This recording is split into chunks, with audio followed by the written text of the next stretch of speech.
Hello and welcome to the Warp Shelf. I'm Frank Duran. I'm Deshaun Vasquez. And today we're talking about the big green guy in Marvel. No, not Hulk. We're not talking about Hulk. What? I prepared for Hulk, man. What was I supposed to? Damn. No, we'll do a Hulk episode soon, by the way. That'd be nice. Yeah. We'll do a Hulk episode. I want to talk about Immortal Hulk because it's the shit. No, we're doing the Loki episode. Quick sidebar before we get into like Loki stuff. He's already sidebarred. Welcome to the episode, guys. Because you made the sidebar. Because you made the Hulk joke, and we're talking MCU shit.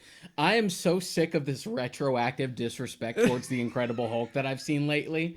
Every time I see, like, what's the worst MCU movies, I keep seeing, like, Incredible Hulk at the bottom or, like, near the bottom. And I'm just like... Did you watch Incredible Hulk? Incredible Hulk is a good movie. What the fuck? What? You shitting on Edward Norton? It didn't blow everyone's minds like Iron Man did. And sure, it is in a weird spot because, like, Bruce Banner was, like, recasted after that. But...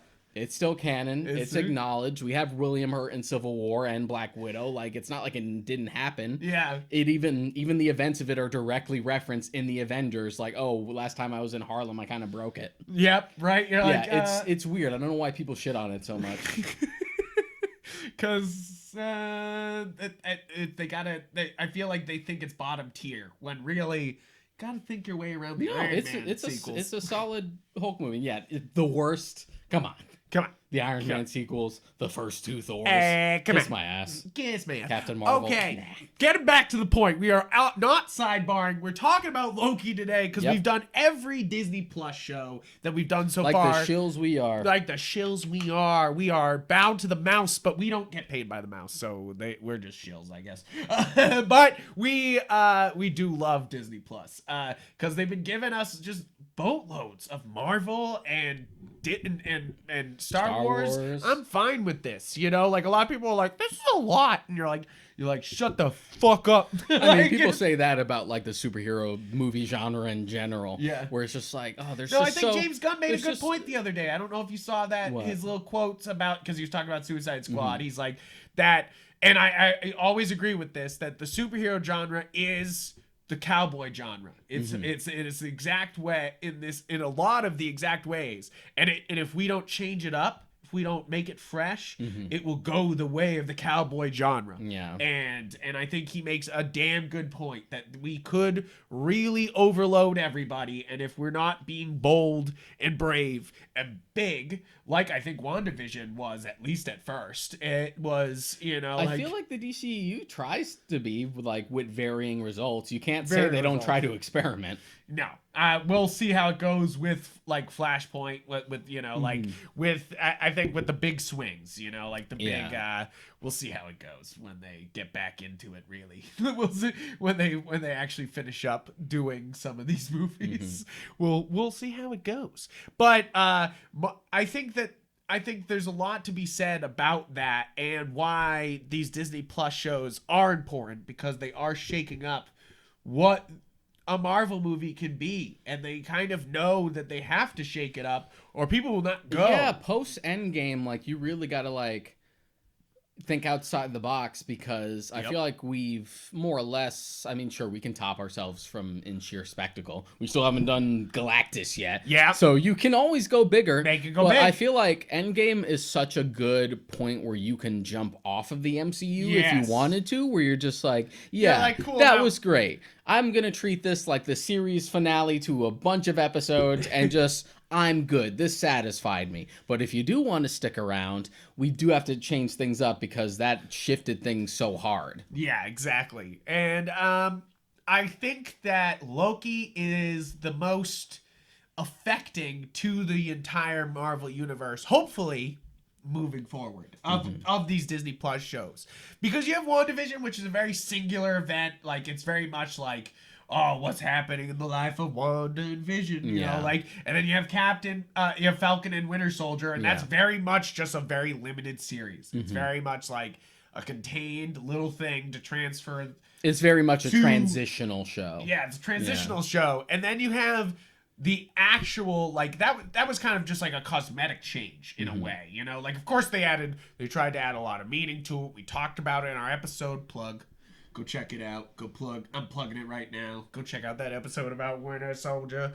And also WandaVision. We also did an episode on that. So go check it out. But basically, I mean, I'll say it right here. I'll rank the shows right now. I think it goes WandaVision is the best Disney Plus show. Loki, and then Falcon and Winter Soldier. I'm not saying Disney Plus in general. I'm saying Marvel shows. Sorry, Marvel, Disney Plus shows. I would. Yeah, I'd probably agree. Yeah, because of course, if we're really talking Disney Plus shows, it's Mando, Jeff Goldblum's the World According to Jeff Goldblum, and then everything else. And then everything That's else. The game it doesn't matter. On. Yeah. If you haven't seen the Jeff Goldblum show, oh my god, give this like 5 seasons. Like, please give me like 5 seasons of like Bill Nye, the Jeff Goldblum guy. You know, like just traveling the world. Just make it a full-on deep documentary series like the fucking. It's so funny. Just keep going. But of course, you know, Mando is of course spawning shows on shows on shows. Mm-hmm. I feel like with its like moving the Star Wars universe forward, and the Marvel show that actually moves the Marvel universe forward is Loki, at least. Yeah. You know, like, it actually is like, hey. It's the only one that's like a major shift in status quo. Whereas like WandaVision is very personal, and Falcon and the Winter Soldier is sort of like pulling on that loose thread of just like, well, it's not just as simple as just Steve giving Sam the shield and that's it. Yeah, right. Like, we're done. Just like, no, we got to talk about this for a sec. And I agree with that. I agree with them doing a whole show on that. Like, of course, when I'm ranking it as the lowest, I'm not diminishing the show. It is still solid. Yeah. I'm not.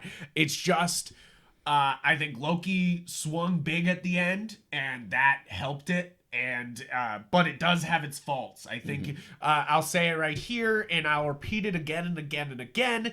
This was the whole crew, or at least the director, Kate Herron's like audition for Doctor Who, and I don't care what anybody else says. This was a bunch of writers just a Doctor Who wanting episode. to write Doctor Who, and to be honest, go for it. Go for it. Also, please, yes, cast Tom Hiddleston as a doctor. He's too big. I mean, he's too big. But like, oh my god, that if you ever were like, wow, he would be such a good Doctor Who on Tumblr, if you're one of those Tumblr people. Sorry, I'm being offensive, but like, if you were a Tom Hiddleston lover, it's okay. Tumblr's not really relevant anymore anyway. Right? Nobody's on there. They're all gone. Yeah, they're like, wait, the porn's gone. I'm out of here. We already went through the purge for that. And I think that there's a lot of love for Tom Hiddleston, and like, I'm sure people have envisioned him as a doctor before. And if you wanted that, this is more or less it. Like, the amount of times I would audibly go, this show wants to be Doctor Who so fucking bad. And to be honest, I'm kind of for it, just because Doctor Who itself is kind of in the shitter right now after Chris Chibnall took over, so I'm okay. This is better Doctor Who than what Doctor Who's actually doing. Yeah. At the moment, like, you're just like, all right, I'm for this. Like, but I definitely think that it's a show that starts off so strong. That first episode of Loki is quite the pilot. Yeah. It really is. It swings for the fences. Same Mystery, as WandaVision. WandaVision swings. Questions. And I think they do the second episode such a great job of like starting to connect the dots and everything. But then the third episode is just a filler episode of Doctor Who, where you're just like, oh yes, for some reason the Doctor's stuck on a train, and you're just like, I thought we were combing the galaxy. Yeah, it's for just some reason like we're stuck on a train. It's just like, who fucked up the budget? Who put all the money into the big stuff? Because this is a show where we can go literally anywhere in time and space, and we're stuck on a train right now. And so the original concept of the show, and this is according to trivia on IMDb and a little bit of the talks from the assembled show we are watching, which is the behind the scenes of Loki. You can watch it on Disney Plus. They were saying that the original idea was just Loki inserting himself into time and being like what they do in the first episode, where he's D.B. Cooper, which I love. I love the mystery of D.B. Cooper. So for him to be like, oh, of course it's Loki, and that's the reason why he got away. You're like, haha, that's funny. You know, like, it's the same way they do Doctor Who stuff, and they're like, and they're like, oh, he was the guy who did this, you know, like where it's a lot of fun to play on, like, they do. Who was that mystery guy in history? Oh, it was Loki. Yeah, they do stuff like that all the time. Where, like, especially in Classic Who, it's implied that the Doctor is probably Merlin. Yeah, and like, stuff like that. You're like, yeah, dope. I'm down for that. I'm down for it. Give it to me. But I'm totally down for that in the first episode. But they kind of give up on the time jumping almost at the third episode because they want it to be like a scarce thing and they want to do the bigger swing after that. And I'm not saying the next 2 episodes are wasted, but they are, episode 3 is a real sticking point for me, because that's the one where you feel like we are halting, we are fucking coming to a skid. It's like a boop. Yeah, like it's not like, so WandaVision, when I was saying in our review of WandaVision, is that it's great and they keep doing the period hopping up to the last episode, and then it's just a Marvel boop bop bap bap beep boop boop bop bzz, bzz, bzz, and that kind of sucks. And I always think that kind of sucks for WandaVision. That's my only like big contraction from it. Which is kind of funny, because I do have seen criticism for the end of Loki, and we'll get to that, of just like the opposite complaint. Where they were like, why wasn't it big? WandaVision, it just ends up being another Marvel fight where it's just pew pews and punchy. And then you get to the end of Loki, which is something like very contemplative and cerebral, and like, oh, this is, we're getting into something here. They did the big it's action very like piece before they got into the final episode. And it's also very like novelistic in that sense, but then there's also the complaints are just like, well, what? There wasn't a fight in the final episode? I'm like, this is what you bitched about at the end of WandaVision. Yeah, right. So is it 5 episodes or is it 6? 6. So the 4th episode is when you get, guys, of course, spoilers for the fucking show.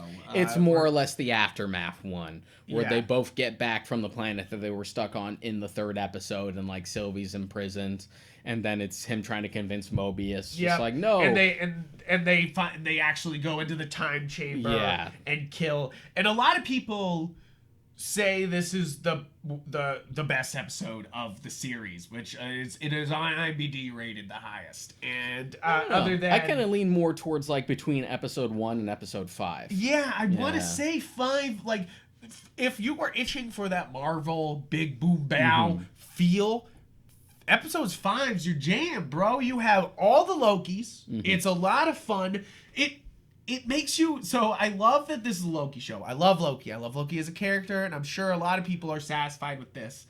But these moments where it was all these Lokis, I was like, why aren't we doing this with some other character? I love Loki, but you're like, this is such a great moment. Why isn't this Hulk with all the different Hulks? Why isn't this like, especially since we don't want to fucking give Hulk his own movie. I know, I already made that joke, but it made me think that in that scene where it was President Loki, I was like, President Loki is just President Joker, which they've been doing since the 80s. So you can't even say President Loki was first. You get it, like, President Joker has been a fucking thing since No Man's Land. But instead of that, like, wouldn't it be cool if it was like Joe Fixit Grey Hulk? Yeah, right. I was kind of, and Red Hulk there, and that's how you introduce She-Hulk. I was like, but like, of course, that's on the way. Yeah, I know. But like, that's the thing is like, why was it?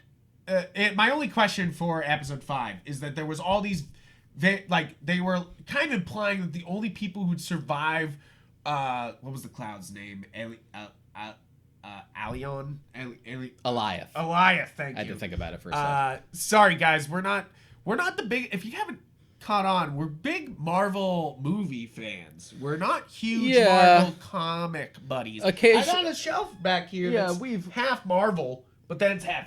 Believe me, we've read more Marvel comics than, say, your mom has, or your parents, or probably most people, you Marvel know. Movies. Like we've read. We love comics in that medium, but we're, as far as comic books are concerned, we're big DC heads, so we are not as. Whoops! Is that all my DC back there?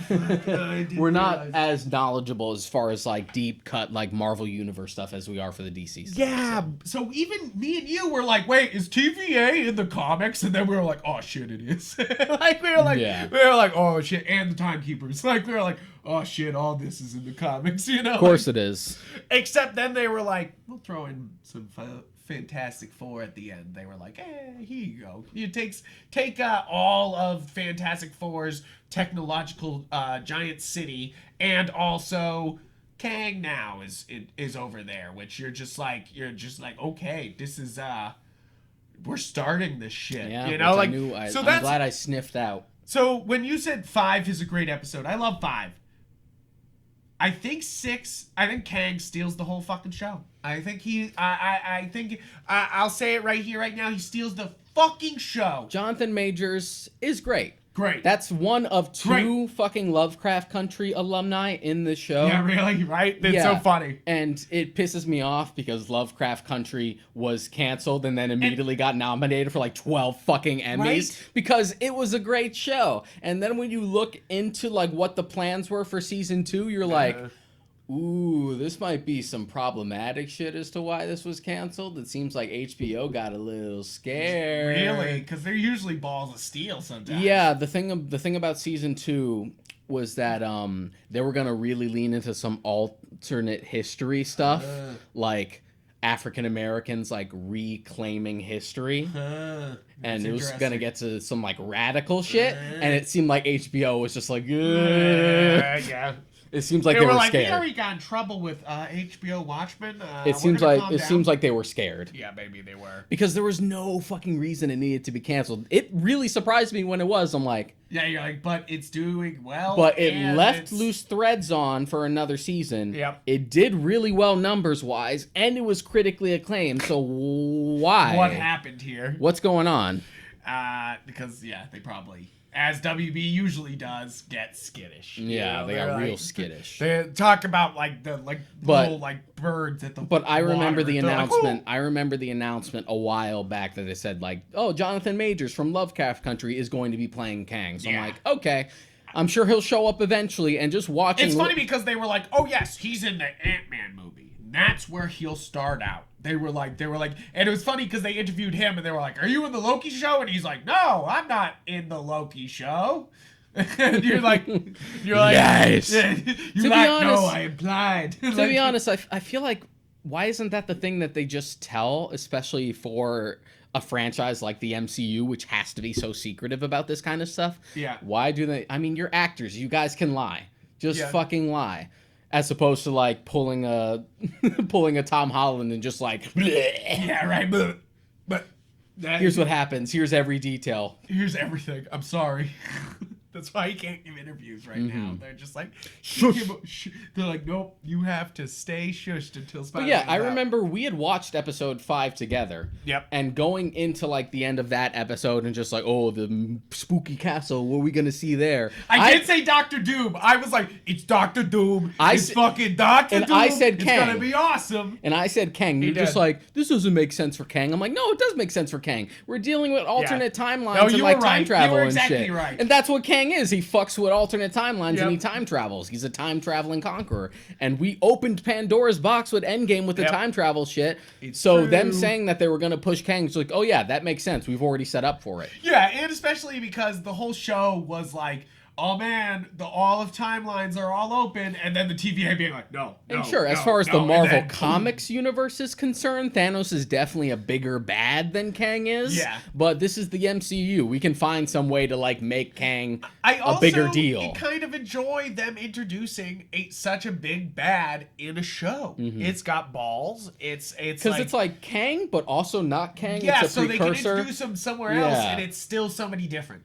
And the way But also I've seen so many people being like, oh, people are going to be upset because it's not going to be this Kang in Ant-Man, or it's not going to be this Kang in whatever other movies he's going to be in. And you're like, yes, that's kind of the point, guys. That's what makes it fun. I'm sure people will be upset, but like, come on. And the way that scene plays out is actually very ominous because that is I love it. Because it made the show for me. Yeah. Because I was kind of upset. You were mentioning that when we were watching episode 5. I was just like I'm enjoying this, but it needs to stick its landing.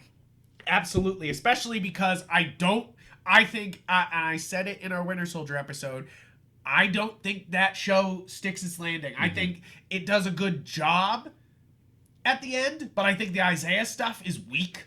I think that the whole end fight is really underwhelming.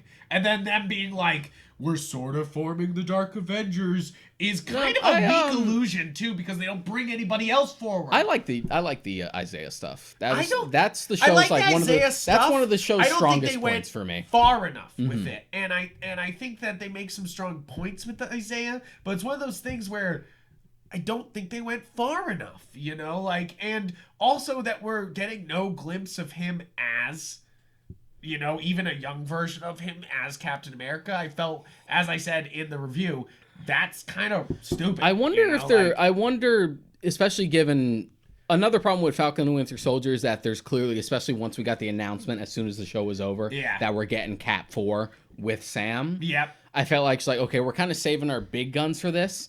I wonder if we're gonna start doing the like imposter Captain America shit now. Yeah. Because we have a little bit of it in Falcon and Winter Soldier with the Isaiah stuff. Yeah. And there's also stuff in Black Widow for it. Because Red Guardian's just like, I fought Captain America in the 80s. Just like, Captain America was still frozen. You calling me a liar? So I'm like, okay, are we going to do the thing in the comics where, like, while Steve was frozen, there were a bunch of, like, pretenders to the shield? Of course.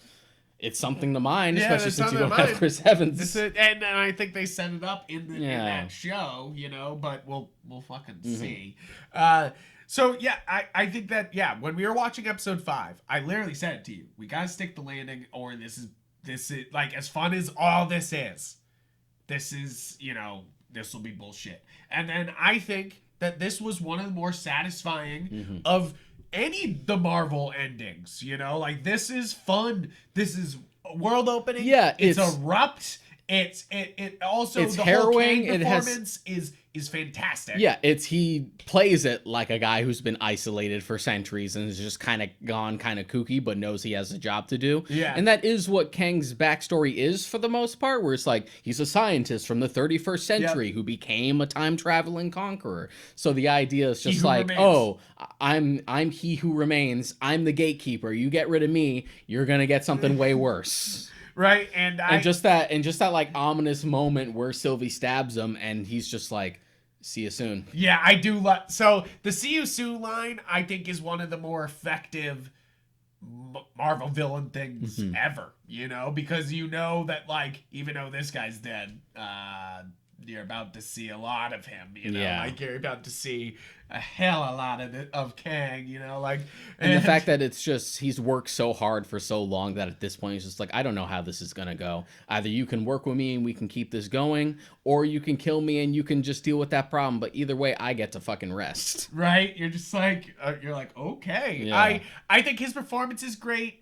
I love the moral. I think the moral conflict between the two of them, between the two Lokis, is great. I think Sylvia making the choice to kill him makes so much sense, and I love Loki's choice because it's not a selfish choice, like, you know, like you would think at the beginning of the show, like, oh yes, I want to be king. It is very much like, I just want to make sure you're safe, Sylvie. And one of the criticisms I've also seen levied at the show is that they feel like Loki, not in terms of power set, but in terms of like character and demeanor and like villainous attitude, that they feel like he was kind of nerfed a bit to make him into more of an anti-hero / good guy. And I disagree with that. They spent the time on it. Yeah, I disagree with that because of episode 1. Yeah. You sort of have all you need there. He literally saw his whole life. If you saw your own future, all the mistakes that you had made, and where you would have ended up being choked out by a giant pink man, you'd probably change your perspective on things as well. So I think episode 1 takes the time to establish that very well. I think that's why episode 1's so damn effective. And it's not like he just like becomes a goody two shoes immediately after that. He's still a shithead trying to get away for a bit. That's so shown off in episode 2 and episode 3. He's just trying to be, you know, like, he's still trying to be a shithead, but like, it's after he meets Sylvie that it actually starts to be like, oh, maybe I can actually change something, you know? Yeah. Like, you know, like, maybe, you know? And like, I'm glad Mobius makes fun of and addresses the whole weirdness of, like, variants being into each other. It's so funny. But, like, it's so funny because it's true in the comics, too. Like, you know. And it's also that joke of just, like, the only person you're going to be happy with is yourself. And it's also very Doctor Who.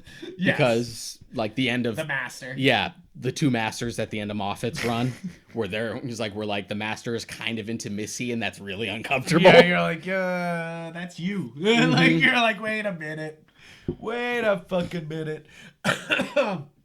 But I do, yeah, I think that's pretty funny though. But then of course there was the memes coming out with everyone being like, oh, Loki's bisexual, and you're like, and he's into a version of himself, and you're like, yeah, but in the comics he fucked a horse. And you're like, and then mythology, Norse mythology, fucked everything. He fucked a horse, gave birth to a new horse that had 6 legs, which became Odin's steed. Yeah, Norse mythology is wild. Wild. You want babies coming out of kneecaps? Fucking hell. You think the Greeks were fucked up? Fucking weird? Nope. Like, it's coming at you. Yeah. It's some wild shit. So, like, oh yeah, he's bisexual, which is kind of nice because bi erasure is definitely a fucking problem in both movies, a lot of movies and TV shows. That whole, like, pick a side bullshit. And it's one of those things that, like... Yeah, well, that's bullshit. And also, it's one of those things that, like, Disney movies, like, have had such trouble with actually having a gay character or a bi character. Yeah, it either has to be, like, very, like, oh, you could interpret it as such. Which I liked Luca. But yeah, they were definitely like, hey, you could see it that way. But this way we don't have to ruffle any feathers. They're like, can't piss off the Chinese audience. Yeah, or they do the thing where it's just like, we'll put it in a 1 second clip that we can edit out later for other countries. Like, gone. Just like we did it. By the way, short review of Luca. We ticked the box. Loved it. I loved that. I thought it was great.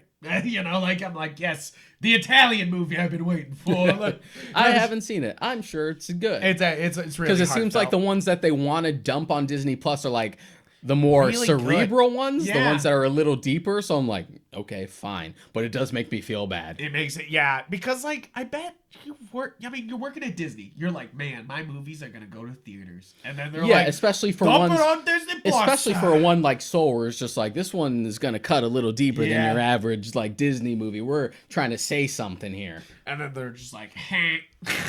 Just like, this isn't broad enough. Just dump it. Dump it. It's true though.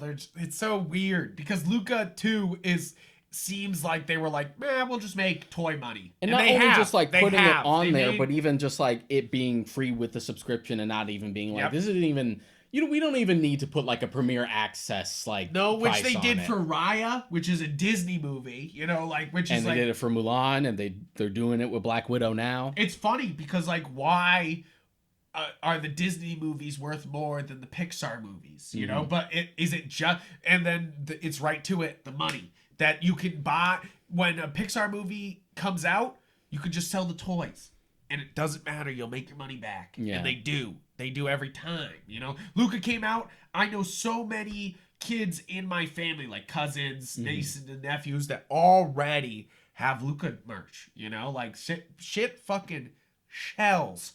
And like kids watch it and they're like, man, I like that a lot. And then there it is.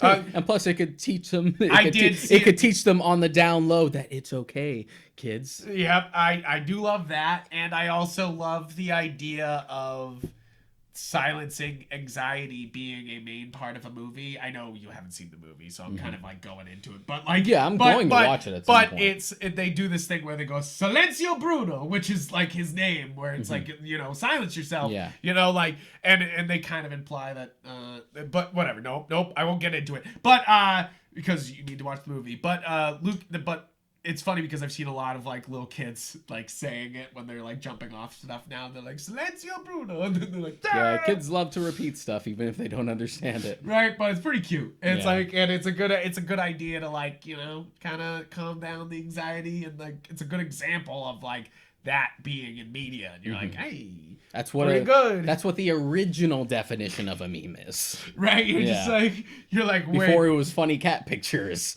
and then something way more esoteric. Memes are so wild now. Memes, they're like a new language. They are. I was saying it's Egyptian hieroglyphics. Yeah, it's just that's all it is. Like, no question in my mind. But Luca, 8 out of 10. Back to Loki. Back to Loki. Which did I put Loki on my list of having seen things? Oh my god, I didn't. Hold on, sorry. Oh. Ooh, come to think of it, I don't think I put it on mine either. 8 out of 10. Oh, I'll give the review right here. 8 out of 10. I put it on the list like that. And I put it on IMDb like that. Because I think overall, this is a really solid show. I think that it does stick the landing. Of course, Tom Hiddleston, fantastic. Yeah. I don't want to say it enough. I don't want to say it enough. For me, that was never going to be any doubts. And this is coming from someone who, going into the show, at least before it came out, I wouldn't say I had a disinterest in it, but it was just one of those things where I'm like, okay, sure. This is to silence the fangirls, is what I thought this show was going to be. That's what I felt about it. And to be honest, at this point, especially post-Endgame, I was kind of just done with Loki. Yeah. Like, Tom Hiddleston gives a great performance every time, but like, we've just been milking that cow ever since the Avengers, because, let's face it, no one gives a fuck about Loki in Thor. It was Avengers and the way he's characterized there specifically that made all of like Tumblr lose their goddamn minds. It's specifically that like greasy bad boy shit. And to be honest, like after that, I'm like, yeah, performance is always good, but I feel like we just keep using Loki and I'm just kind of done. And so this show was a little bit of a harder sell for me. And to be honest, the initial trailer for it didn't do like anything to sell me, I was like, and I just didn't care. But this amongst the shows have been the biggest surprise for me, because I thought it was gonna be like, whatever. Well, because the way they advertised it kind of looked like it was just kind of Loki doing fantasy stuff, but then it to be such like a hard sci-fi time travel bit was very surprising. I love the TVA. I think the TVA is such a fun add to this whole thing. Yeah, you know, I love the sort of like retro technology that they use, that sort of mix of old and new. I mean, we haven't brought it up yet. Miss Minutes is absolutely one of my favorite parts of the show, because shout out to our girls, Tara Strong. She better. I hope she got a fucking fat check for this. Oh, right, just like always. She deserves the fat check. It was so funny how creeped out people were by Miss Minutes in the final episode. Which is so funny. And yeah, she was creepy. It was such an easy thing. All they did was make the pupil smaller. Okay. Absolutely, this is just Mr. DNA. It's obviously like from your blood. Yeah, from your blood. Which is from, if you don't know, Jurassic Park, the little DNA character that's in all the shorts. Who I love to imitate. Which, all the time. I love. From your blood. Bingo. Dino DNA. And now we can make a baby dinosaur. Which, like, Jurassic World, please bring back Mr. DNA. Like, come on. He had a little cameo in like the first Jurassic World, because he was like part of the he was like part of the park and stuff like that. Like, you can interact with stuff in the holograms and stuff, like the statue of John Hammond. He's in there a little bit, but nothing that they like draw attention to. Yeah, which is like, come on, no. Let's bring Mr. DNA back. Let's say he's the key to all this. He's the key to all this. But like, Miss Minutes is, first off, I mean, Tara Strong is always great at being like, here's expository information, you know, like, and I feel like I can do a bunch of Tara Strong voices, you know, like she does such a great job with that little bit of Southern on Miss Minutes here. Just a little sprinkle. Just don't worry, honey. Like, you know, it's totally fine. I kind of want like the sacred time. I kind of want a Miss Minutes like assistant voice. I know. Yeah. Can I get her as a GPS? Can I get her as a Waze? Like, please give me Turn right, honey. Turn right, honey. But like, yes, they did just do that to make her scary. They just pupils a little bit dilated. It's an easy thing. Like, it's a very easy psychological trick that they use. When you see big open eyes, it implies friendliness, because as they say, the eyes are the windows to the soul. Yep. When you see beady little eyes, it implies distrust or something you should be like wary of. And that's all they did. They literally changed something else. They made her pupils a little smaller. Jump scared. I mean, we talk about this a lot, that jump scares don't work in us. This didn't do anything to me. I was kind of, when people were like, oh man, who's scared of that jump scare of Miss Minutes, I was like, jump scare? I had to go back to the episode and put it on again and go, that's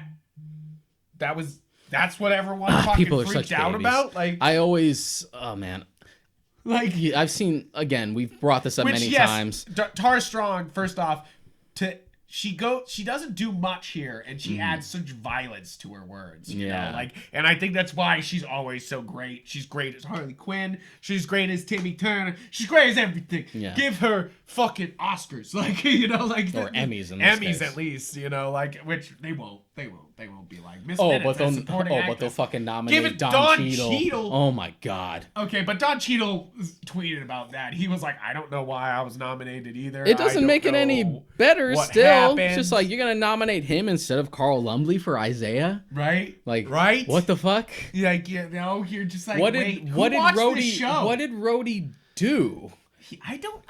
I had to be like, wait, Brody was in the episode? Yeah, the first episode for a couple minutes, just to be like, I know this is hard on you, Sam, but you did the right thing, and that's about it. I was like, no, this isn't it. Like, you know, like, the Emmys are a fucking mess this year. Between like that and all the Hamilton shit, I'm like, what the fuck are you guys doing? It's pandemic Emmys. That's what's up. But I absolutely we were saying some of the things we loved about this show, and I think that one of the things that I do love about this show is episode 5. I think that it's so fun with Crocodile Loki, who might not be a Loki, but Alligator Loki. Yeah, sorry, he's not a crocodile. I love the Owen Wilson being like, he could not be a Loki, but also he could, and to lie about being a Loki would be a very Loki thing to do. Yeah. Like, I love that. Don't think about it too hard. But I also kind of love the logic of like old, like the reason why old man Loki or classic Loki, as they call them in the subtitles, was the one who could talk to him. I think that maybe it was just an alligator, and like maybe he was just faking it the whole time, putting little alligator fucking horns on him, Loki horns on him. He just needed a friend. Yeah, needed a friend. But that's the thing, is like, that's the fun of that character. Yeah. Is it really could be this really cute, like,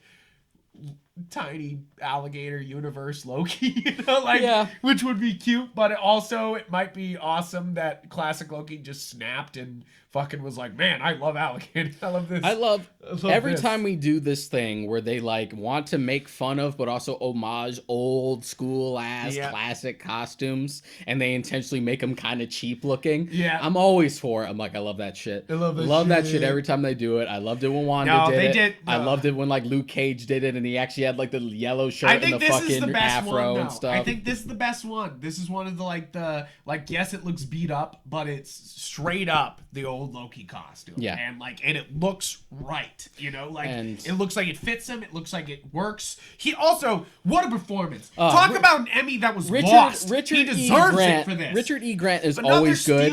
Every time he shows up and everything, I caught his voice immediately when the post-credit scene started. I'm like, as soon as I heard his voice, I'm like, that's fucking Richard E. Grant. And then I saw him in like the old school ass Loki costume. I'm like, this is amazing. This is amazing. This is great. This is incredible.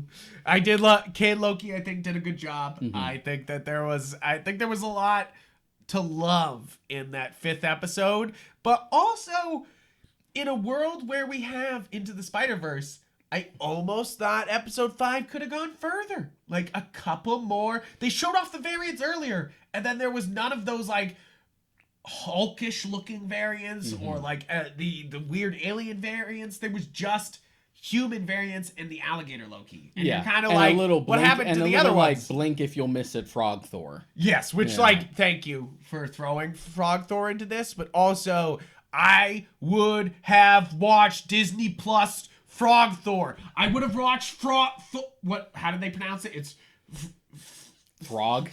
Yeah, exactly. Yeah. I would have watched an animated, like, even if it was for kids, I would have watched that show. I'm sure that's what the joke is with, like, Alligator Loki. It's just like, well, you have Frog Thor, and then you have Alligator Loki. You have the amphibian and the reptile. Yeah, maybe that's exactly it.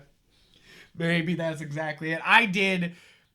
The thing is that, like, there is whole comics with Frog Thor. Like, there's whole arcs with him. You could do a lot with him. Yeah. And I think if they just like leave him to be in that little capsule in there and that's it, it's kind of a letdown. Yeah, Because this is something I could totally see happening in like Love and Thunder. Because Taika Waititi is just like, we're going to do a bunch of silly shit. Who gives a fuck? Let's just go for it.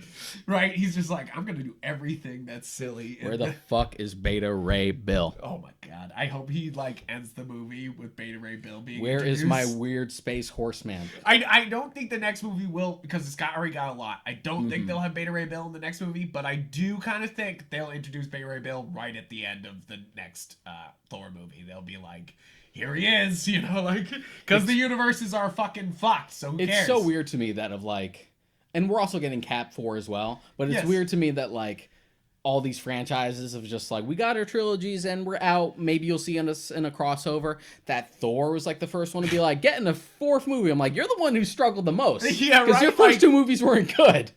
Yeah, I think that if you don't know, but again, we talked about it before many times on this show, Thor 1 sucks. Kenneth Branagh just really went hard on the Dutch angles, and it's almost laughable. And don't get me wrong, I love me a good Dutch. Dutch. But that whole film looks like it's about to slide off. And like, I kind of like the attitude they had going into that movie, but overall, it's kind of a letdown. I think it was right to go like is one of the worst movies in the whole Marvel universe. Sort of like the Shakespearean route. I think the sets look great. I think it's a good base. The costumes are great. It's a great base. Even if the sets are so good, but there's only like 3 characters on screen at once, so it makes Asgard seem really fucking empty. Yeah, like there are only 10 people who live here. You're like, this looks emptier than fucking Arendelle. And it's also like what the hell? Who and lives it's also here? One of those things where it's Thor stuck in the desert with Natalie Portman for most of the movie, and like, Dark World isn't great either, but at least shit happens in it. But they both have their own, they're both bad in different ways. It felt like they took like such bad criticism from the first one where it did Dark World. They were like, okay, they said there wasn't enough action, so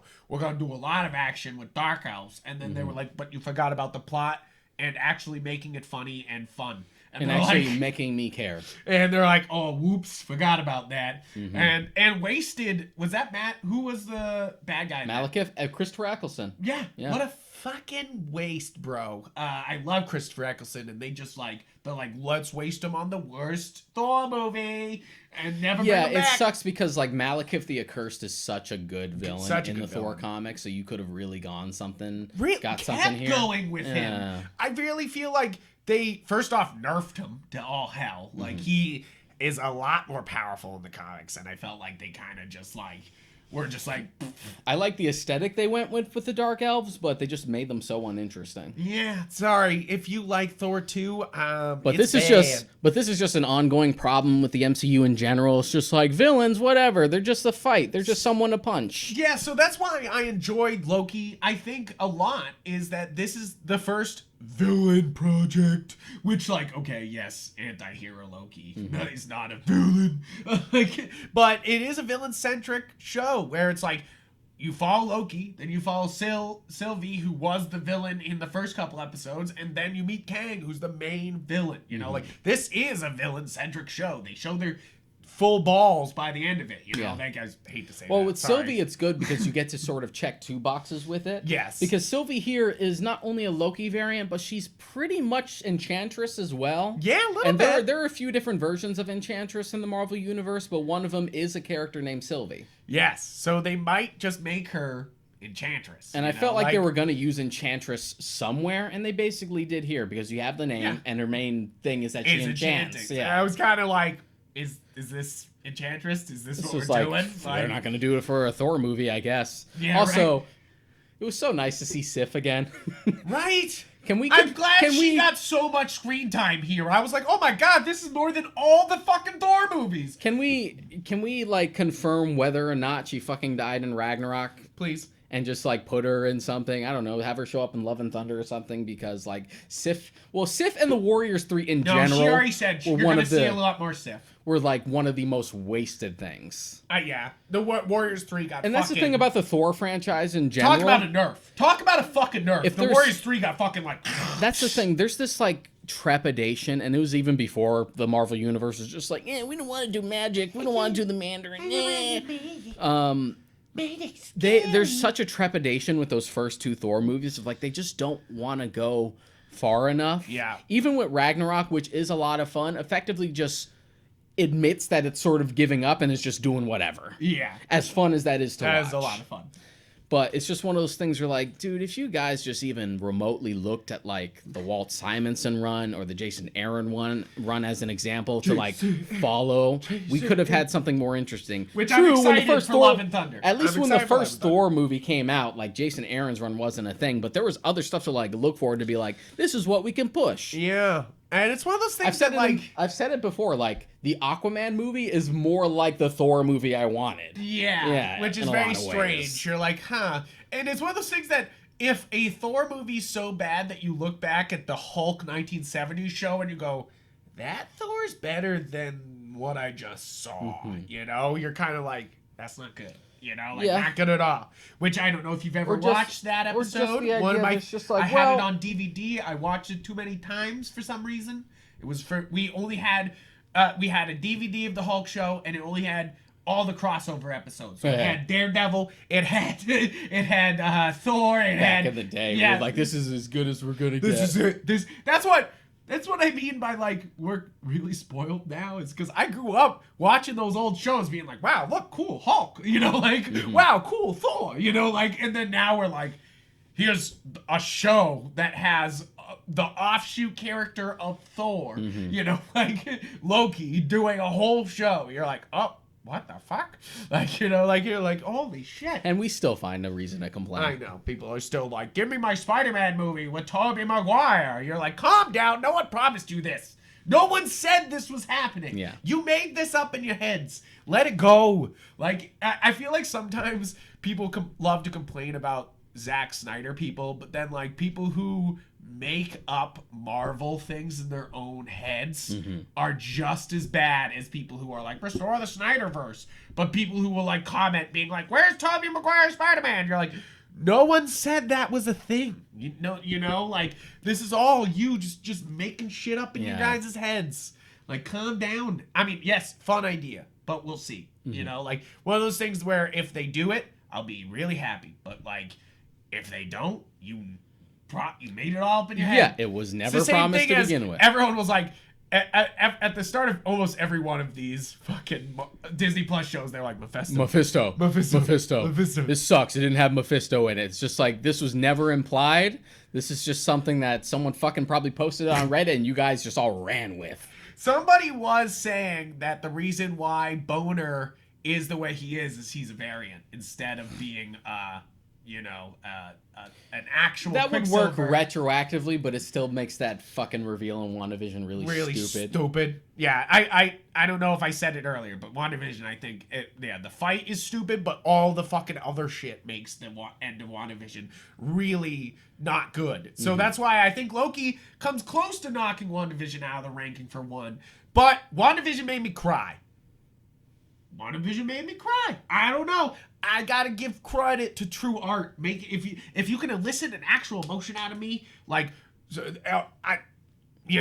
like, that to me means true art. You know, like, they actually did something there. They actually, like, there's an emotional core to WandaVision that isn't, like, present through the other two shows. Actually, any Marvel property, they try to be personal, but, like, I feel like WandaVision really gets, like, to the core of something truly personal. I feel like it's easier to do with a series. Galaxy 2 does a good job. Yeah. I think I will not take credit away from Guardians Volume Galaxy 2, for the record, we've said this before, is fucking slept on all the time. Slaps. Volume 2's the shit. Slaps, bro. Love Volume 2. Volume 2 is quite good. I do think it's a little slow after the beginning, but then it really fucking kicks right up, like, the whole time. So it's just like, I think the opening is genius, though. I think credit to that opening.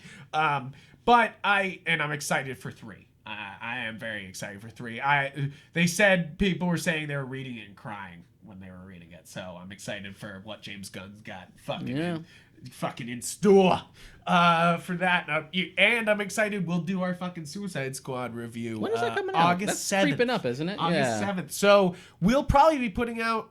No, will our next episode be? No, it'll be before that. So we may be able to do Suicide Squad when it comes out, which will be pretty cool. Yeah, that'll be fun. That'll be pretty cool. But I think that I'm very excited for the future of Marvel TV shows, especially after that. And Loki gives me a lot of hope because I think that I had a lot of hope after WandaVision. I was like, wow, that was a lot of fun. I'm excited for these like bold takes on Marvel characters. And then they were like, Falcon and Winter Soldier, and it's just the same bullshit we did before. And you're like, oh. And I was kind of like, oh no, they're not going for bold visions. It doesn't even have like really did go for. It doesn't even have like the same level of polish and like spectacle that like what it's trying to ape, which is essentially the 2 Captain America sequels.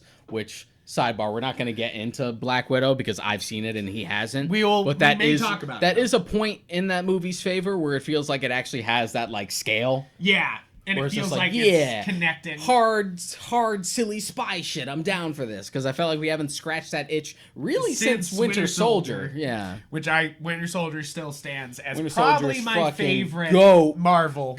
Yeah. Even with these Marvel shows, I don't think it can cut close to goated. Those. Yeah, too goated, guys. But it's true, though. It's like, as much as I love Endgame and Infinity War, Winter Soldier pretty much slaps too hard. But all the fucking Russo brothers MCU movies really are like all top tier. It's all that, like, if I was ranking all of them, absolutely, which we'll have to do an episode on that, ranking all the Marvel movies. We'll have to fucking go at it for I've done it before, on Tier Maker and shit. Yeah. So maybe I'll have to do that. I don't think it's too hard, to be honest. No, it's really not. And I'm not missing anything. It's one of those tier lists that I'm like, I've seen every bit of it, so it's not like I'm fucking missing anything. You're only missing one thing right now. What's that? Black Widow. Oh my god, you're right. One thing. I thought you were gonna say Agents of S.H.I.E.L.D. But that's just the one. Season 3 through fucking 5. And I'm like, no. Frank, you did not watch Iron Fist Season 2, sir? I'm sorry, I don't care. But I think that's very important to bring up here with Loki, is that I love the Netflix shows, especially Daredevil. I think that's an actual really great take. Yeah. I think the first season of not January Jones. Oh my god. Jessica Jones. Really was amazing. I think that was a really great. Season 1 was great. Season 2 I didn't really like. I didn't watch Season 3. Yeah. Punisher Season 1 was really good. Did not watch Season 2, not for lack of trying. I just didn't. I think it was because it was just like the writing was on the wall and all of these were getting axed. So I'm like, I'm so done with just like seeing shows that I like get canceled, especially if I know they're canceled going into it. I just couldn't muster it up. Right, there's a difference between wrapping it up and just getting like fucking canceled. Daredevil was the one that was like the most consistently good because all 3 seasons like hit pretty well. But that's the thing here is that I think that these shows are different in such a great way. Mm-hmm. You know, like they do more for the Marvel Universe instead of feeling offshooty. You know, that's sort of the problem with like the division between like the Marvel Studios versus like Marvel Television, and like you've heard stories about like the feuds between like Ike Perlmutter and Kevin Feige. Yep. Just like they don't get along. Now they've been sort of separated, so Perlmutter has like nothing to say as far as the movies are concerned. Yeah, you're like, Jesus Christ. Yeah, so it's just one of those things. But with shows like this being firmly steeped and produced by Marvel Studios, they don't have to worry about contradicting anything. No. It's all canon. It's all canon. It all works. And I feel like... Which, guys, stop worrying about canon. We've talked about this. Yeah, it's really not that big a deal. Like, the Defender stuff is so grounded that it doesn't really matter that they're not really acknowledged because they're kind of under the radar to begin with, which... And I guess the whole point of Loki is that the whole multiverse is open now, so of course that means that everything in the whole Marvel universe is canon. Even without that, they have the rights to all those shows again now.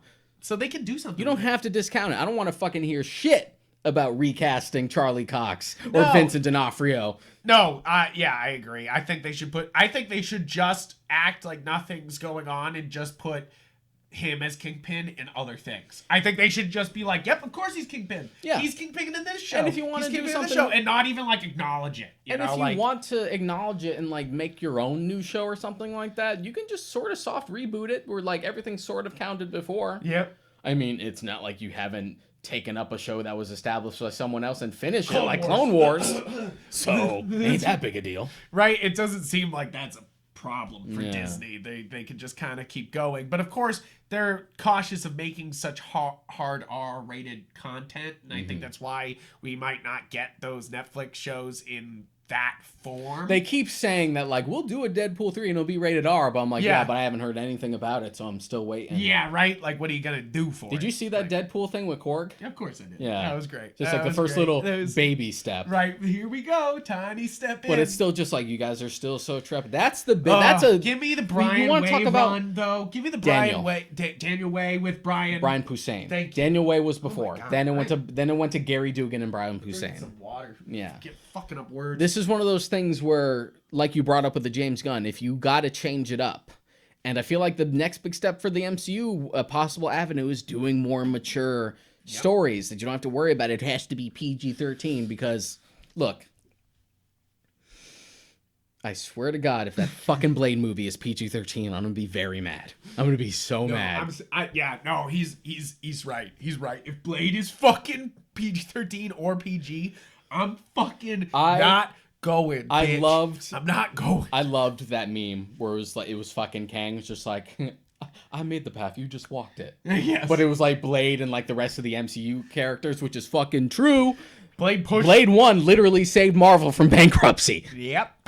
Saved the whole company, and you're just like show some fucking respect for Blade, all right? Yeah. One of those things it's the next series I'm like trying to get married to watch other than RoboCop. I'm like, come on. You'll love this shit. It'll be hilarious. RoboCop and Blade. RoboCop, the ultimate babysitter, as I've said many times. Don't need no babysitter. The key to the solution to all your problems is just make your kid watch RoboCop. I don't know if that's true. It really isn't, but I like saying it. Just because I love poking the bear on like your upbringing. It's like, you couldn't watch R-rated movies. Yeah, well, that's okay. I'm okay with it. But really, so to kind of sum up Loki, it is Doctor Who tryouts, because I wouldn't say light, because it's definitely doing something else, but it is definitely tryouts for a Doctor Who run of some sort for a lot of the people working on this. Fucking massive kudos to Sophia DiMartino, who plays Sylvie. Yes. Because not only is it a great performance, but it was like right after she had like had a kid. Right? Pretty wild. It's like fucking champion over here. Champion of all. And yeah, I'll say it again. I'm so excited for Kang because first off, he gave a great performance here. And I think it's great that it'll be a different Kang. I'm so excited for like him being super angry and in another Kang version being like super kind and like, you know, lots of like, I'm excited for that madness, you know, like, and they did a great way of like building him up in such a short amount of time as potentially the next big bad of the MCU in general. And they didn't have to go the Thanos route of just like, we're going to build him up a little by little. Every movie he's going to show up in a post-credit scene. He's coming. We swear it's going to be worth it. We swear it's going to be worth it. And thankfully it was. I like this a lot more than just seeing 2 seconds of Thanos' face or his hands or something like that. This is a great introduction to a villain, which we have stated before. Marvel has problems with villains. So, we were kind of on like an upswing with Phase 3 where we were like getting better about it. And now we're kind of like right back to square one where it's just like, meh. Yeah, I mean, I feel like that's a little bit Winter Soldier's fault. I feel like all their bad guys kind of just bottomed up funny. And you're just kind of like... I wouldn't say so. I like the way Winter Soldier is played out in the movie, and I like that the enemy is mostly S.H.I.E.L.D. and sort of like that internal thing. I meant, sorry, Winter Soldier and Falcon. Sorry, I meant... Falcon and Winter Soldier. No, sorry, Winter Soldier's great. Sorry, I'm not contemplating that. I'm saying Falcon and Winter Soldier. Yeah, we were sort of on like an upswing, but now we're sort of like back to like, yeah. Like, I liked Black Widow, but I did not like what they did to Taskmaster, but it's just we'll talk about that. That's the only reason why I'm staying away from spoilers. But that's just so hard for that. That's just another one where I'm just like, whatever, add it to the pile of the other fucking villains they've like undermined. I mean, we've talked about fucking the 9 Rings before. We talked about fucking Iron Man 3. We talked about the Dr. Mandarin, because that's where it started, where they were like, we can just flip a villain and it'll be funny. And you're like, how about no? Like, can we just have a villain? You know, like, can we, you know, and I'm sure that's why a lot of people complained about Kang too. They were like, can he just be a villain? Like, he will. And you're like, wait for it. And I think that this show is a shining moment for Disney Plus, and hopefully they can continue this kind of like comic love Disney Plus Marvel shows. Yeah, I think its main issues is that I feel like we're a lot of that like we want to do crazy time jumping, but then not really because we want to kind of laser focus on this one thing instead. I feel like a lot of that might have been trepidation as to whether or not they wanted to make this a thing with multiple seasons. Yes, it feels like I think that's an important point to bring up is that the past 2 shows are limited series, and Loki is straight up a season 2 coming. Like, not even leading to another movie. Like, but throughout the show, you can almost feel like they weren't sure yet. Yeah. Like, we don't have enough time to really go crazy because we got to focus on this one thing because this might not get another season. This might just be a one and done. Which is interesting because I wonder how we're going to treat Kang going forward. Is he going to be the big bad of the MCU right now? Or is he just going to be limited to Loki, which would be kind of weird, but they set up for it. Yeah, right. So I'm not sure. I assume it would be really cool if Kang is kind of set up in this show and he gets to be everywhere. Mm-hmm. You know, like, so let's talk about the future of Marvel. So we have August 11th, which actually isn't that far off, guys. Nope. So we have What If, which I'm so excited for. It's gonna be great. I'm excited for a lot of fun. You know, like I'm excited for just a straight up fun Marvel show that's full of wild ideas. You know, like because let's go, let's do it like the comics do. And then we have Hawkeye, which is supposed to come out at the end of this year, which we'll still see how that turns out. But Haley Steinfeld, which I love, and Jeremy Renner.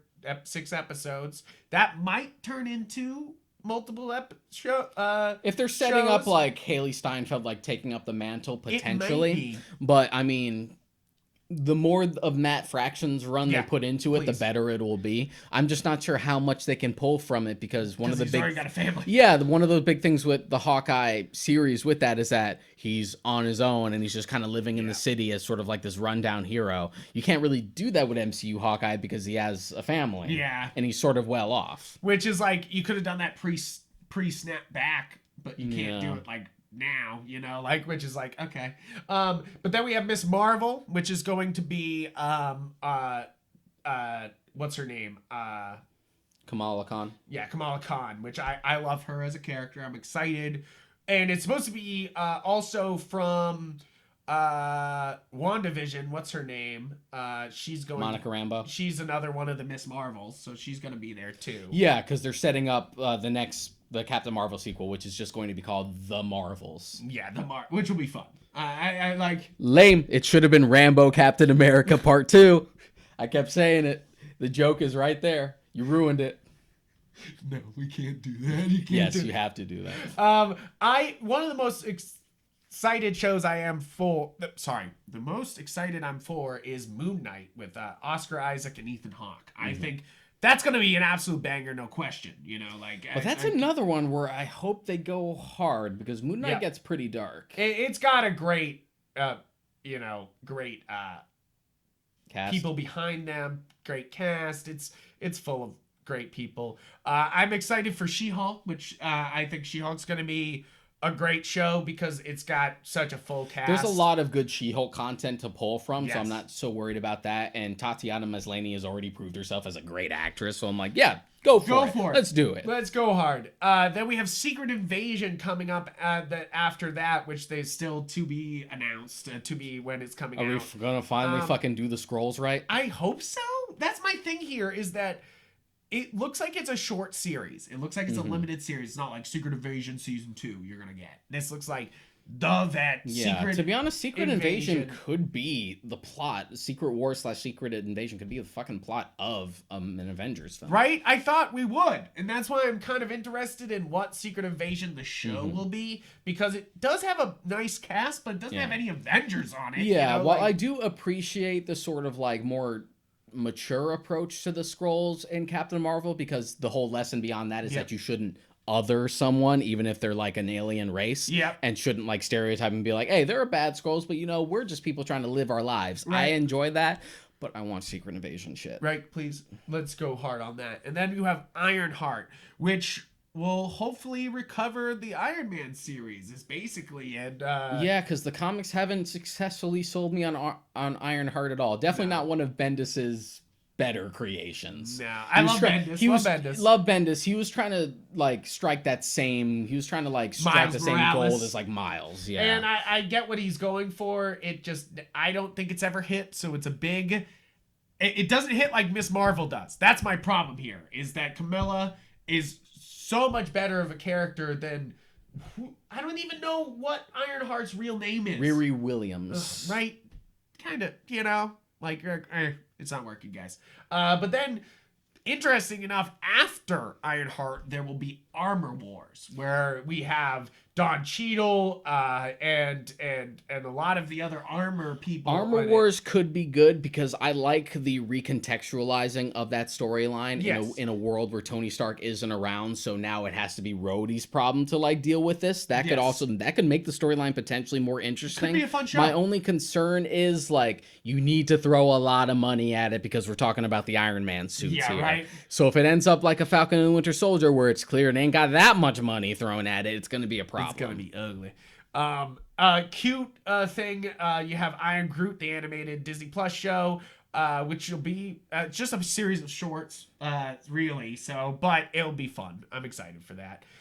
They do have Loki season 2 already slated on here, so that's great. An untitled Wakanda series is confirmed. I don't know what that'll mean, but we do know Black Panther 2 has started filming. Maybe it's like a bridge series because we're gonna have to change things around. But Ryan Coogler is producing, so that's good. Yeah, and he is still directing Black Panther 2. Yeah. So that's a transitional series. Maybe that wasn't always on the slate, but we sort of need a transitional series because shit's gonna be different for that sequel. Yeah.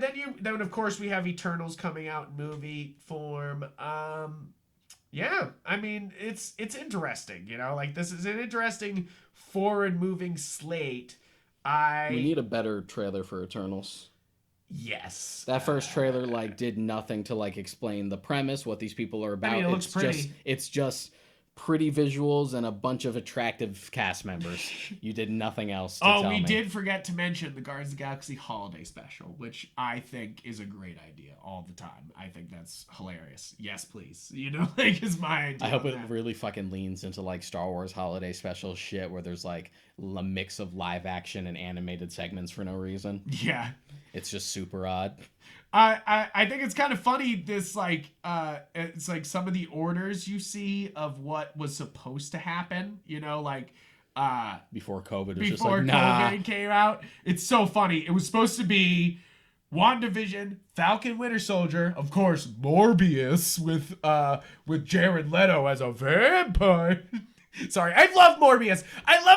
I'm such a Spider-Man freak. I fucking love stupid Spider-Man characters. That movie's no good. There's no fucking way. But I'm excited for it either way. And then it was supposed to be Black Widow, then Loki, and then, which of course we all know now is the opposite. And then the Venom 2 movie is supposed to come out right after that, which is not happening. Mm-hmm. That's still getting pushed back. And then it was supposed to be Shang-Chi, then Eternals, which is again not how it's going down, and then Spider-Man 3, which it's been pushed back and pushed back and pushed back and pushed back. I don't even know when that's supposed to come out.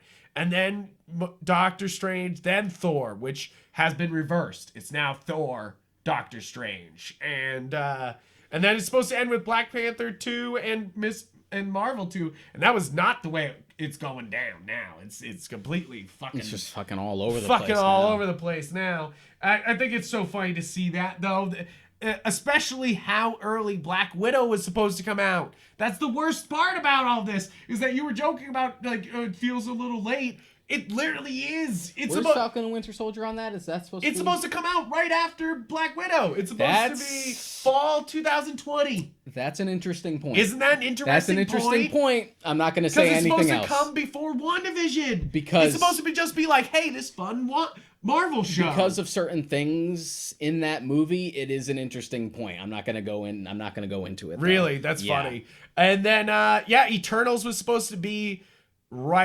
is supposed to be way before fucking this is a picture from them on stage with that phase, I think it's at Comic-Con, showing off the phase 4 map, and it's just so funny because it's supposed to be WandaVision, Doctor Strange, Loki.